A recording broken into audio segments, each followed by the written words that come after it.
Hello and welcome back to the channel. What we're looking at here is a Enfield pattern 1917 rifle. So we're going to spend a little bit of time. We're going to talk about some American or US service rifles, starting with this. Now I know they don't start with this, but this is what I have. So let's crack on. Right, the pattern 1917 was introduced in, you guessed it, 1917.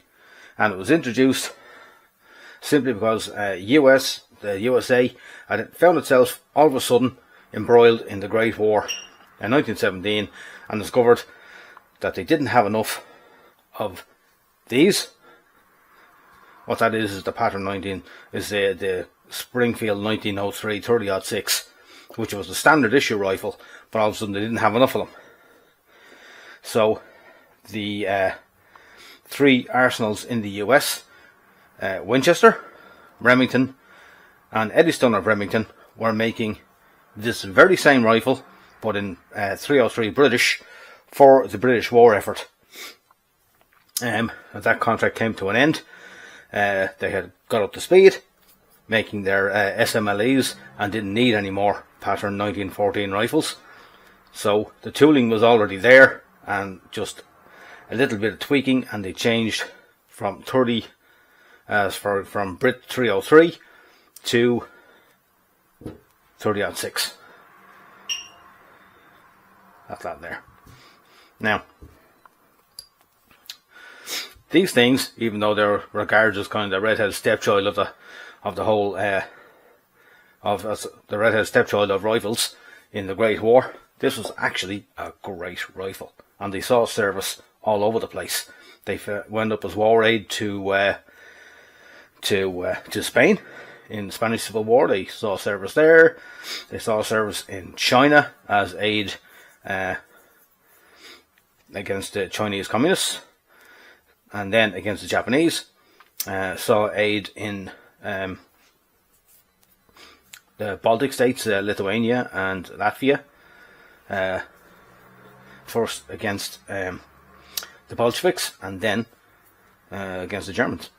And also they were sent as war aid to Great Britain, and they armed the Home Guard.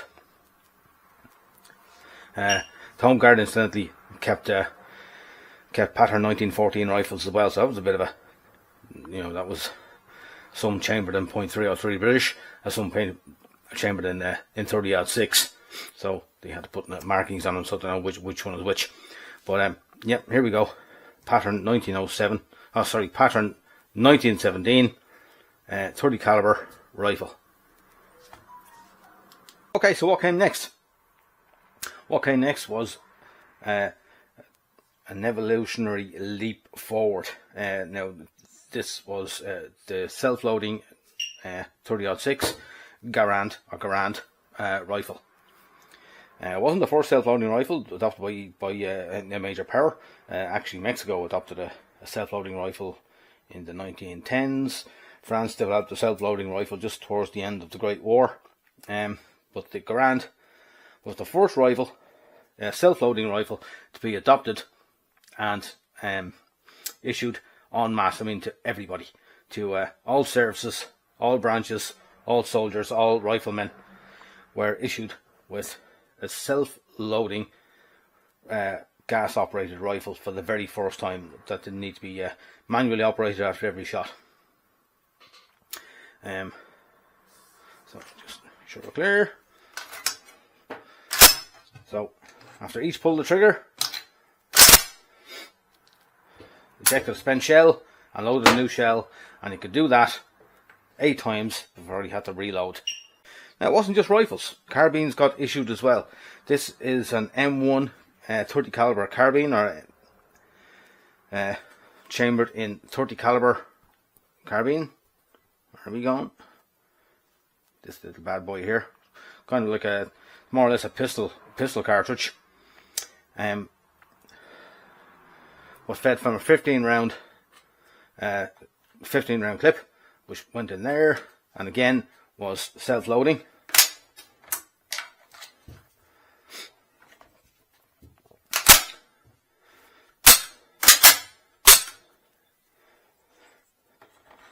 Now the intention of this was actually to replace the Colt 1911 45 caliber pistol, which was a fine pistol, but it takes a lot of practice to be good with a pistol, when it doesn't take as much practice when you've actually got 3 points of contact with a carbine. Your foreground, hand here, and into the shoulder. 3 points of contact, be an awful lot better and more accurate fire from a 30 caliber carbine than you would be with a 7-round 45 caliber pistol. That didn't take off. People liked their 1911s, they kept them, but these got issued to the likes of drivers, mortar crews, machine gun crews, officers, tankers, anybody who didn't need to have a full-size rifle. But it proved very, very popular with troops. They liked that it was light, they liked it was semi-automatic, and it was powerful enough to do what they wanted to do. Particularly in the Pacific theatre, when the enemy wasn't going to be wearing heavy wool clothes and stuff like that. 30 caliber carbine was absolutely sufficient. So that's 30 caliber M1 carbine. Okay, what came next was the M14 in .308 or 7.62 NATO. Now, I don't own an M14, so this Ruger Mini 14 is going to have to represent, as it's pretty much the same action. That same kind of Garand action the soldiers were already accustomed to.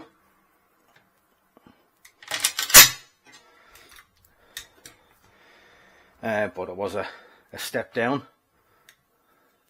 A step down from 30-06 to 7.62 NATO, or .308 Winchester, if you like. Not enough of a difference to actually make a difference, but that was the cartridge. Now, this is around the same time that FN were developing their FN FAL, which NATO had standardized on and wanted to issue across all NATO states. The US liked the design, but they didn't like the cartridge that it was going to fire. It's supposed to fire a .284, .286 cartridge, and the US insisted that they adopt the same kind of cartridge they already had, 30-06, only for a little shorter, which is 7.62 NATO. And the agreement was that if NATO adopts this 7.62, that the US will adopt the FN FAL. But the US reneged on that deal, and they just adopted the M14 in 7.62, while the rest of NATO took their FALs or G3s in some circumstances, in some instances. So yeah, that's the M14, and we move on to the next one. What came next? So what came next necessarily wasn't so much a rifle, but a cartridge. The cartridge was this 5.56 NATO, or a .223 Winchester. And what fired it was this. The Colt M16 or Springfield M16, depending on who the manufacturer was, but designed by a guy called Eugene Stoner, and this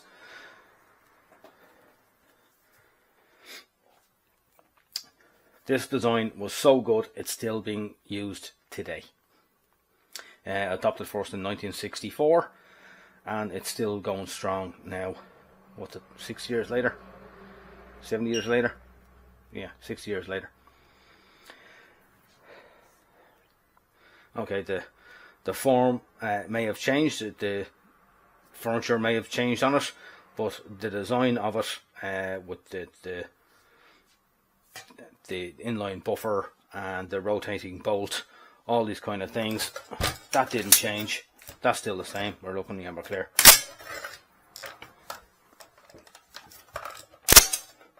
Now, the fire selector's been taken out of this, so it's on semi-auto all the time. Can't change. Get in there, you.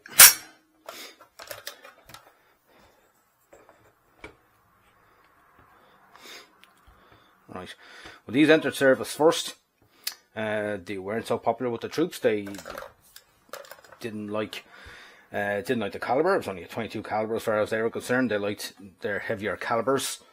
But when they finally saw that in the jungles of Vietnam that it could do exactly what they wanted to do, after some initial teething problems, like these weren't issued with cleaning kits initially. Every rifle needs to be cleaned, and those things are self-cleaning rifle. After those teething problems were ironed out, it served fantastically in Vietnam and continues to serve today. And lastly, now move on to the latest iteration of the AR platform. This is an M4. I know what's currently being used now has all kinds of swanky M-lock grips at the front and change to the pistol grip. All kinds of swanky optics mounted onto them, and difference in the class of the stock. But this essentially is the very, very same thing. It's got a forward assist to help you chamber around if you're having if you're not chambering that well. Far more compact than the standard M16 rifle. It's got a 16 inch barrel, lighter barrel profile, bird cage, flash hider up the front. Doesn't come with ambidextrous controls. This is just right-handed. So this is it. M4 rifle. Thank you very much for watching the presentation. I hope you enjoyed it. Please like and subscribe. Leave any comments you like down in the comments below, and we'll talk to you again soon.